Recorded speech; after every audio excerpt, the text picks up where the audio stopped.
Hey everybody, Scoutcrafty here again, Mishmash Monday. Hope you had a great weekend. This past weekend was very exciting because this past Sunday, was the Jacktown Winter Show, or what they call the Snow Show. Now, it's a rain or shine show, but, it was. They said it was going to snow. I don't have snow tires on my truck. I wasn't going to go if it snowed, but I said, I can't trust the weatherman. It's been nice all week. It was that one day, that one little section of time. I'm going to take a chance. And I went out there and I filmed a little bit of it. So check it out. Come with me. Check out what the Jacktown Snow Show looked like in Bangor, Pennsylvania.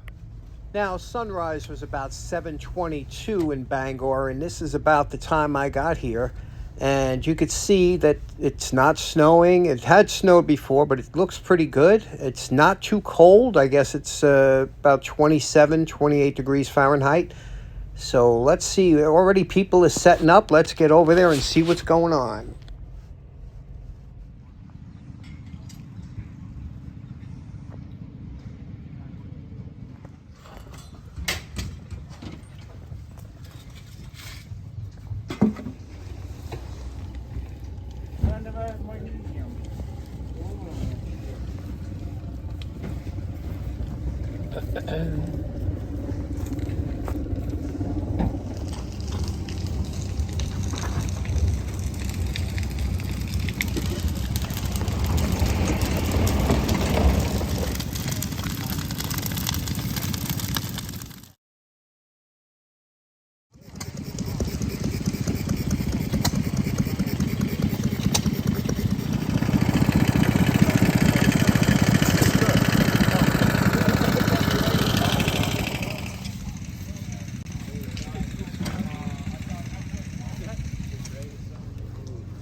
Looks like the baby I need.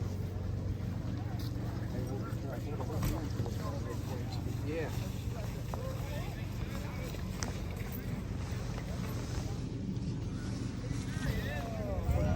No, exciting, no, same stuff. Now it started snowing and it was coming down at a good clip, and you could see everybody's tools. This is funny, right? Everybody's tools is starting to get covered. Now you know why we get rusty tools when we go to these tool shows.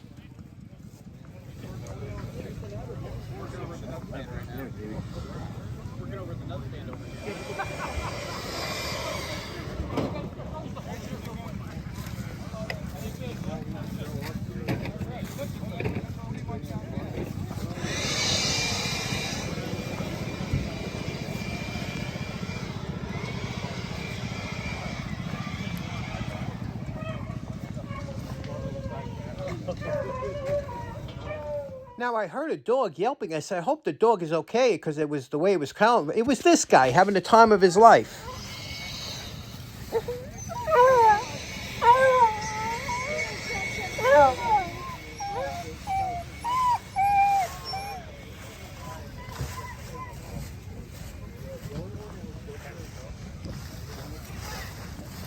Now, it's a good thing my buddy Patrick wasn't here, because this is the kind of thing he makes me buy. Anyway, I found out from 805 Road King, I think the guy wanted $1,500 for it.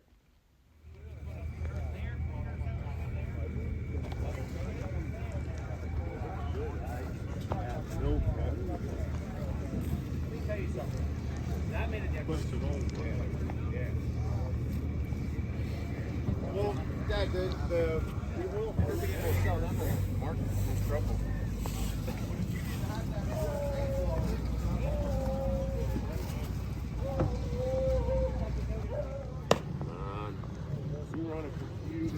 I would never. You know what the cost of ship is? They got to sell out of the shop. 90% of what we do, Dad.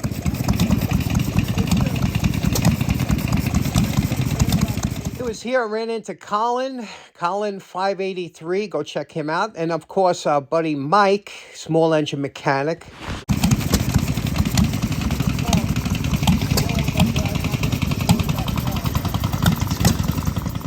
And of course, the King was there, 805 Road King, but I didn't get to see 357 Magdad and his wife.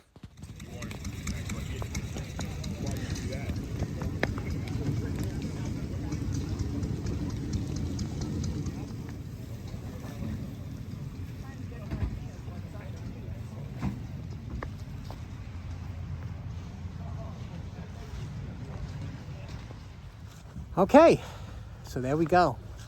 Another day at the snow show. Okay, so it was a great show. Even though it was snowed out, it was a great show. Great seeing the guys. I love to see the people. You know, our community is the best ever, so it's always fun. Everybody's walking around happy. It was a great time. Anyway, let me show you what I picked up at the snow show from Jacktown. Pretty interesting. I think you'll like it. Now, I've been to about 6 snow shows at Jacktown, and every one I went to, I've always found something decent, because I don't know what it is. The snow show, they always have, and you know, if people are bringing their junk to a snow show, that they want to sell it and they're going to take a decent price for it. But this one here is interesting because I have a small collection of bayonets. I love bayonets. If you like knives, you like, what kind of maniac doesn't love a bayonet if you like knives? But this here was an interesting model because you never see this one here. This is actually what's known as an M4 bayonet, but this is a copy, and I'll tell you what I mean by copy. This wasn't made like copies we think now was made in China. This, after World War II, there were so many M1 carbines that they had produced. They were selling them, you know, surplus. They were selling them all over the place, surplus. And people wanted a bayonet to go with it. So a lot of companies would make these bayonets to go with the M1 surplus carbines. And this was one of them. It was made in Japan. Now, the funny thing is, normally, I don't usually buy knockoffs or things like that. But the Japan ones have become extremely collectible, you know, and very expensive. So that's why I picked it up. And I paid a lot of money for this. I paid $35 for this, which is a lot of money for a you know, non-US bayonet. But here we go. Let me show you what this is. Here's the bayonet. This would clip on and another thing, the M1 carbines didn't usually have a bayonet lug on the barrel to clip a bayonet on. After World War II, they started making clip-on bayonet lugs, so that that's the lug that this clips onto over the barrel, and the barrel goes right through here. And another funny thing is, the M1 carbine is a small rifle. To have a bayonet on a small rifle is almost kind of ridiculous. I guess if you're in that situation where you've kind of fixed bayonets and people are going to be jumping into your ditch, you want anything, but you know, usually you want a longer rifle to have a bayonet on. So it was always a weird thing. That's why these have become collectible, because they're kind of the white elephant of bayonets. So there we go. Leather handle. Again, made in Japan. Nice blade, nice grind. This one's sharp. Usually, believe it or not, bayonets don't come sharp. They usually come dull. You know, your field knife, your side knife is usually sharp, but not bayonets. But this one is sharpened, and it looks like it was done from the factory. And this would be called the M8, which was the scabbard that held your bayonet. So pick that up. That's interesting, right? I got some more up in the attic. We got to go up there anyway. But isn't that nice? Next up, from the same seller, I got this. And I always try and bundle something. If you see two things that are really interesting from the same seller, it's always good to try and get a bundle discount, which I did. This is the number 10 Sanit kit. And basically what this is, you see Penn Metal Wear Company, new old stock. And how often do you see new old stock in a lunch pail or a lunchbox, right? Very rarely, especially this one. And this is a very popular model. There are hundreds of them out there, but they're all banged up, especially since they're aluminum. Even this one's got a ding or two, because from, you know, they call that shelf wear from inside the box. The aluminum wasn't a very strong metal. However, it was lightweight, and it was also non-rusting, which was a big thing. They didn't want it rusting. Now, let's take a look at this here. You can see here, it was what they called a seamless design. Many times when you're making a box, you would have seams around the corners, the edge, the bottom. This here was one-piece design, so you had to have a special machines to make this. You see, it's only 2 pieces of aluminum, the bottom and the top, and it's all formed like that. And look at this awesome leather handle with embossed. That's the word I'm looking for. Aluminum non-rust. You see that? Sanit. Here you have a little lift-out tray here. I have no idea why this lift out tray is in here. It don't really make a lot of sense to me, because really, what could you put in here? Because the thermos is there. But you got your little tray here, and in here you can see the inside. And look at here. Again, because it's new old stock. See what this says? It says you're now examining the finest lunch kit made. This is a genuine seamless one-piece non-rust Sanit kit. No seams to get dirty, easy to clean, corners, bright, sanitary, all aluminum, 20 gauge, lasts for years. And it's true, this did last for years, right? I guess this is somewhere maybe 1950s. And you look here, there's your thermos. You push this down like this to get this out. You would push this down here, this would clip out, and here is your thermos. On the bottom, you can see here it says manufactured U.S. of America. I love when they say that, U.S. of America.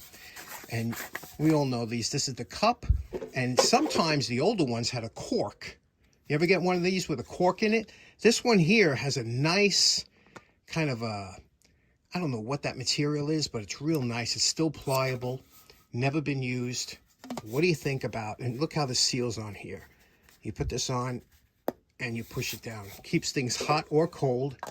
Again, with the cup on here. Thermoses are a thing of the past. How many people here have used thermoses or ever a lunchbox? Now, back in the early days, lunch pails were really popular with the coal miners and people, blue-collar workers that went to work. They would bring their lunch in a lunch pail. They were collectible for quite a while. They kind of fell out of collectability because people outgrew, you know, nobody remembers them now. Then there was lunch boxes. When I was younger, we had lunch boxes that we would bring to school. I have a bunch of them. I enjoy them.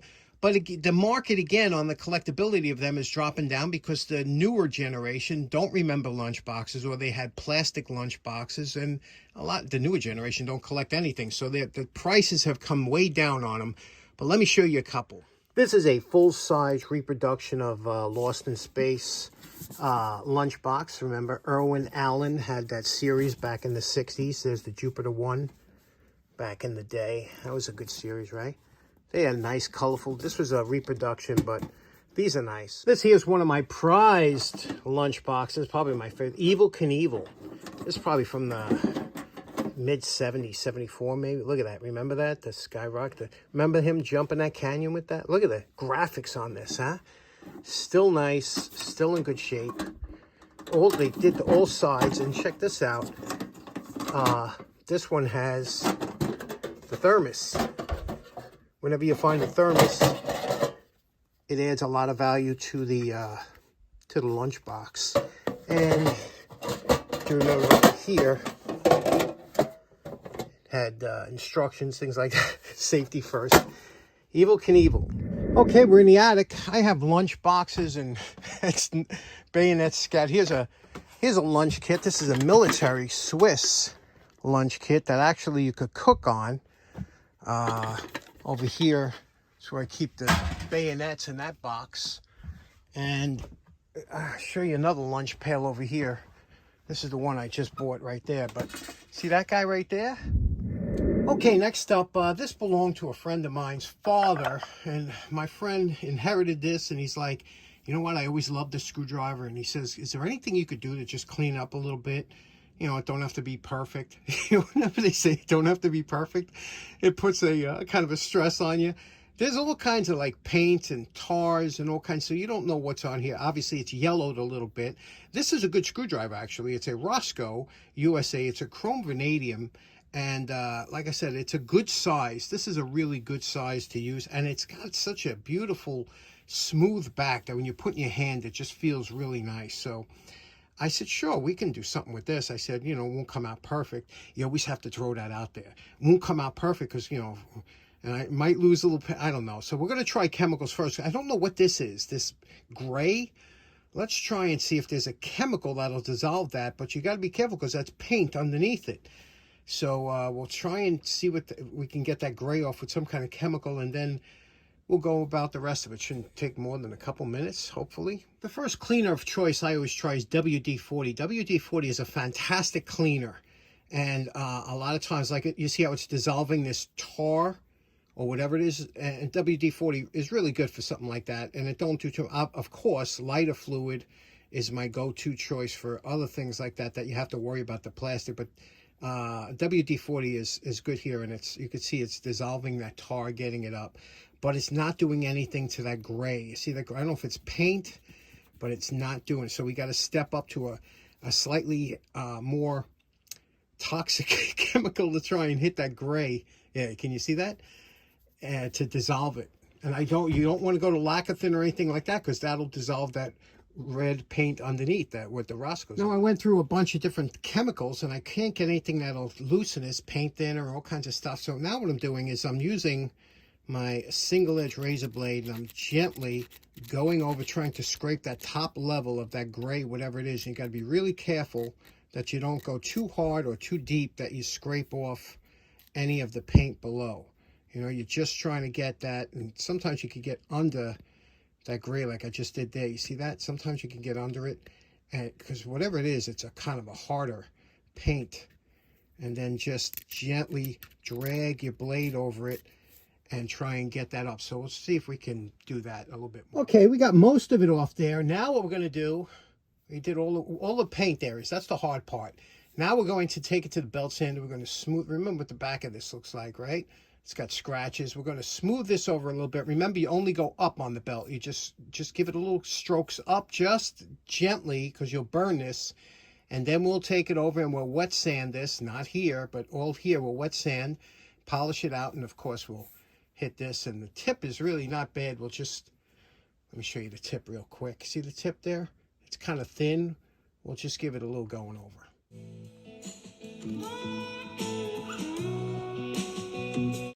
Okay, you know my favorite part. Remember what the screwdriver looked like before we started? And we're calling this project done.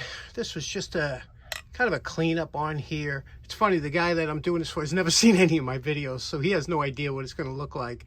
He just thought I was going to get the rust. I said, I'll get the rust off the blade for you, and fixed up the tip here. Looks good. But here, this looks really nice, doesn't it? Look at that. You know, we got that paint off or whatever it was. And look, remember the back here? Remember what the back looked like? Look at that now. Looks like a lollipop, huh? So this came out nice, presentable. You can always have a lot of fun down the shop doing any tool that you have. It's all practice if you've done it before, but there we go. What do you think about that? Okay, that one's in the can for today. Okay, so in closing, that was a fun little episode today. We got a lot done, and let me know in the comments if you remember having a specific lunchbox when you were a kid. As far as the critter update, I'm not going to bother the mice now. They're all comfy, sleepy, and I'll show you them next. But I want to tell you a little bit about Trixie. Trixie's one of my cats, and I call her Trixie because when I was trying to capture the cats to bring them to a shelter that they were going to give them away, she wouldn't get in the trap. She would, no matter what I did. All the other three got in, no problem, and they were given away and given to new homes, but Trixie did not want to leave. She wanted to stay here, so I said, okay, I'll keep you. Trixie enjoys watching videos for cats, and she just sits there and purrs, and every night I gotta sit down and watch these videos for cats with her, and I'll leave you with that. But anyway, I hope you enjoyed today's episode, and take care. We'll see you again on Wednesday. Take care. Bye-bye.